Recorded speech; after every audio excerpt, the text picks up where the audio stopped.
Studio Perlice.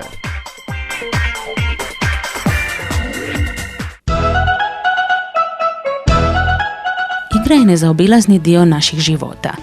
Igrati se vole djeca, ali i odrasli. Također, igrati se možemo s raznim igračkama, ali i sa kućnim ljubimcima koji nam mogu postati najbolji prijatelji.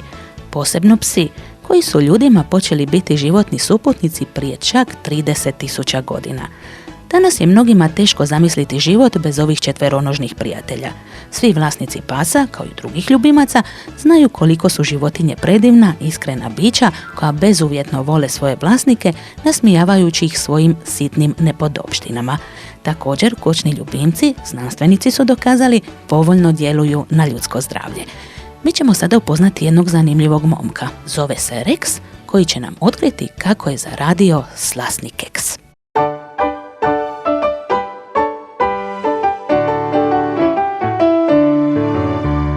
Evo me da se predstavim, ja sam Rex, vedar pas dobre naravi. Glave kudrave, dlake crne, kao ugljen svi mi viču, dođi garavi.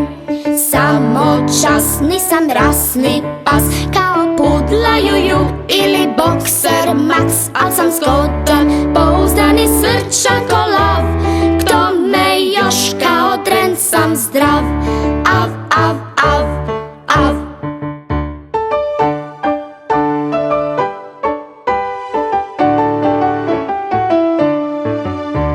Ne volim mačke opake, kad sam ljut ja na njih kezim očnjake. Sve ih rastjeram pa se skitam, malo zjevam i na bijele lajem oblake.